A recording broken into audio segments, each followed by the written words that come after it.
Well, recently I had the opportunity to meet with Congresswoman Michele Bachmann in Washington, D.C., but not to talk about politics. I went to visit with her to hear the story of how she and her husband Marcus wound up being the foster parents to 23 children.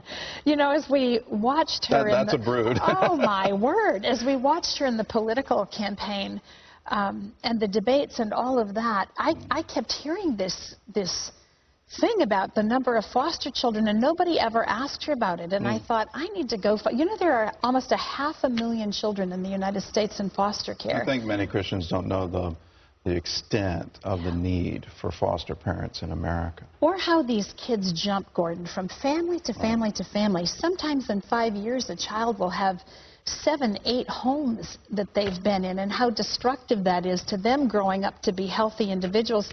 I wanted to find out what triggered that desire in her heart to participate in that. And as you'll find out from our discussion, not only did they have 23 foster care children, these were older kids with eating disorders. And, you know, it's... Oh, so they took the hard cases. As she said, life is messy. But I loved her commitment to be willing to make a difference, to be mom and dad to kids who obviously were struggling with who they were. You know, Michele also shared some very personal insights into her own childhood, her troubled childhood, and told me how foster parenting has helped her work through some of her own issues. Let's take a look. You are not a person who grew up with deep political aspirations. No. It was really your mother's heart and your citizens' concern that brought you into the political arena. Talk about that. Yeah, it really was. I had absolutely no interest in being involved in politics because my lifelong aspiration was to be a happy mother at home with my children. And what troubled your soul, really, was things that you saw that were happening in the country that were in your kids. Yes, you're right. I literally gave 5 years of my life to education reform, and I spent thousands of hours researching and advocating for my children, and we had unparalleled success. We were able to bring together people from both political parties. Even the teachers' union agreed with us, and we rejected this very bad anti-academic curriculum, and it was really all stemming from a godly calling. That calling soon thrust Michele into Minnesota state politics and onto Washington, D.C. as Minnesota's first Republican woman in Congress. Her conservative voice was loud and true in her recent run for the Republican presidential nomination. Many of us have admired the role and the stance that you've taken politically, but I think as I've watched what you've done in your political career is your role as a wife, as a mom, as a woman of God. Talk a little bit about your family. That's really who I am. Yeah. I mean, that's the essence. That's what you bring That's the important thing. to the table that makes what you do here so significant. You have 5 biological children. We do. You and Marcus. We do. And that's a big commitment to have a big family and be as involved as you've been. How do you do all of that? It is, and we made a decision before we got married that our marriage and the children would come first no matter what. And after 30 years of parenting, we're going to have an empty nest this fall for the first time. And our oldest son now is a physician. The youngest one is going off to college, so we're extremely grateful. It's not surprising that one of Michele's biggest struggles would involve her children. She and Marcus lost their 3rd child to a miscarriage. But on the other side of that grief came a rewarding experience as foster parents. Something happened to us when we lost that baby. God really got our attention. And at that moment, I mean, we wept in each other's arms. It was a horrible time of loss. Any parent who's lost a baby knows what that's like. But at that moment, we prayed and we said, Lord, however many children you give us. You didn't even realize what you were praying when you prayed that. Oh, foster children? We'd never even considered it at that point. We were, I guess, thinking in our own mind, biological, however many biological children the Lord gives to us. But in God's heart and in God's economy, there's no difference between adopted children, foster children, biological children, children that are born, quote, legitimately or illegitimately. We are all His. God made that so evident to my husband and I, and we so happily received these children. Michele and Marcus jumped right into the deep end with their first foster child, who was living at a homeless shelter. When we picked her up, Terry, she had a little tiny suitcase, practically just bigger than a makeup bag. She had that on. She had an ill-fitting jacket, and the shoes were 8.5, but she was a size 6.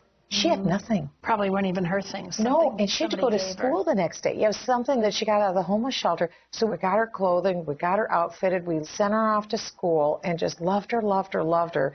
And I think she was with us for 3 years. She's the most beautiful girl.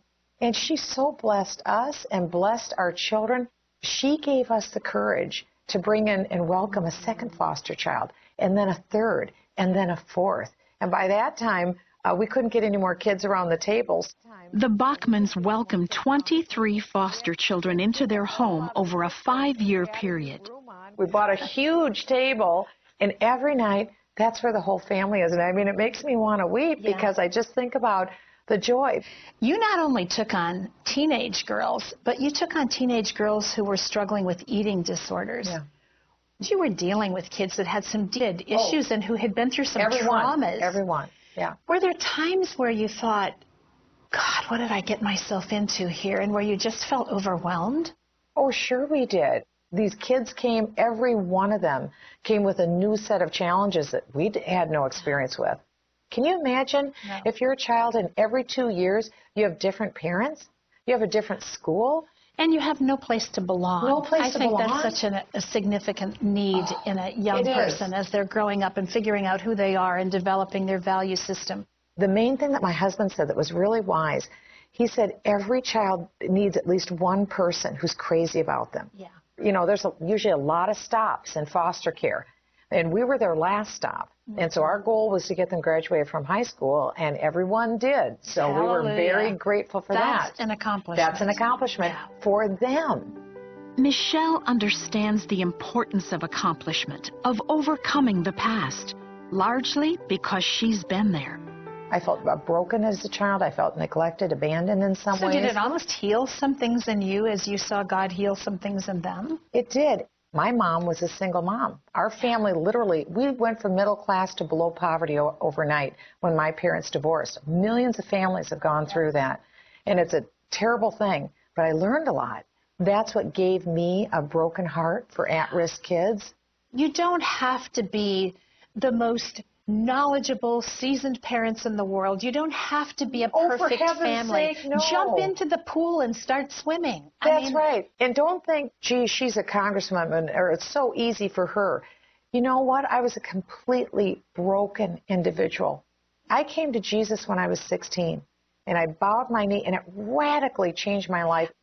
And so the Lord took this very broken little girl, and he took me through life and brought me to a where then I could be used by him as a vessel to pour love into somebody else. When it's all said and done, what would you like your legacy to be politically and personally? Oh, that I was faithful before the Lord. That he will say to me, Michele, you've been faithful. And also to say that I ended well in my marriage and that my children know the Lord and walk with the Lord. If we can say that at the end of our life, oh, that will be a mightily successful life. You've invested in the next generation. We've invested well. Yeah. Thank you. Thank you. So much. Bless you. Thank you.